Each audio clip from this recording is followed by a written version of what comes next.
ఎన్నికలకు ముందు అధికారంలోకి రావడం కోసం అప్పుడు ప్రతిపక్ష నేతగా ఉన్నటువంటి చంద్రబాబు నాయుడు గారు ప్రజలకు విపరీతమైన హామీలు ఇచ్చారు. అప్పుడు వాళ్ళకి ఎదురైన ప్రశ్న, ఇప్పుడు జగన్ గారు ఇచ్చే పథకాలతోటి రాష్ట్రం ఆర్థికంగా చిందరబంద అయిందని చెప్పి మీరు విమర్శలు చేస్తూ ఉన్నారు. మరి జగన్ గారికి మించి ఇస్తాను అని మీరు ఏ విధంగా మాటిస్తున్నారు అన్న ప్రశ్నలు వచ్చినప్పుడు ఈ కూటమి పార్టీలు చెప్పిన సమాధానం ఏంటి? సంపద సృష్టించి పంచుతాము అన్నారు. సంపద సృష్టించి పంచుతాము అన్నారు.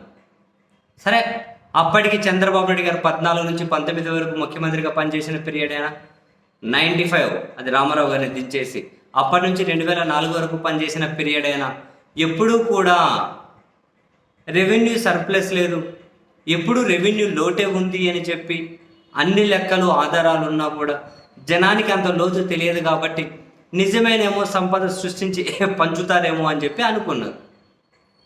సరే, మొత్తం మీద అయితే చంద్రబాబు సార్ నేతృత్వంలో కూటమి అధికారంలోకి వచ్చింది. ఇప్పుడు చంద్రబాబు గారిని సంపద సృష్టిస్తా అన్నారు కదా, సంపద సృష్టించి పంచుతా అంటున్నారు కదా, మరి మీ హామీలు ఎప్పుడు అమలు చేస్తారు?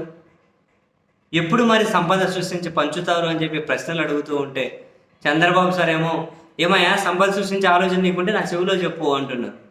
చెప్పు, నా చెవిలో చెప్పు, నీకు ఆలోచన ఉందేమో, ఓపిక పట్టాలి, సంపద సృష్టిస్తామంటే నీ దగ్గర ఏమైనా ఉంటే చెప్పు, నా చెవులు ఎట్లా సృష్టించాలో అన్నారు. అండ్ తాజాగా కూడా ఆక్వాకు సంబంధించి ఒక మీటింగ్ పెడితే, ఒక సమ్మిట్ జరిగితే దాన్ని ఉద్దేశించి ప్రసంగించుకుంటూ ముఖ్యమంత్రి గారు ఏమంటారు? ఆక్వా రంగంలో చాలా మార్పులు తీసుకురావాలని చెప్పి నేను అనుకుంటూ ఉన్నా, కానీ డబ్బులు లేవు, ఎవరైనా లోన్లు ఇస్తారు అన్న డబ్బులు అప్పిస్తారన్న దీని మీద రావట్లేదు. సో ఎవరైనా ఇక్కడ సంపద సృష్టించడం ఎలాగో మీకు ఏవైనా సలహాలు సూచనలు ఉంటే నాకు ఇవ్వండి అని చెప్పి చంద్రబాబు గారు అడుగుతూ ఉన్నారు.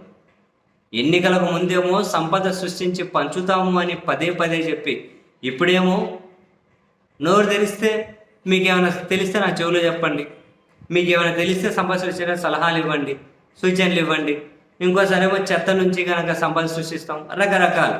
అంటే ఒక రకంగా ఒక కాంటెస్ట్ పెట్టాలేమో రాష్ట్రంలో సంపద సృష్టించడం ఎలా అనే దాని మీద ఎస్ఏ రైటింగ్ పోటీలు ఒకటి పెట్టి, లేకుంటే సలహాలు సూచనలతో ఒక కాంటెస్ట్ పెట్టి అందులో మంచి సలహాలు సూచనలు ఇచ్చిన వాళ్ళకి ప్రభుత్వం first prize, second prize, third prize అని చెప్పి రివార్డులతో ఏమైనా సత్కరించాల్సి ఉంటుందేమో.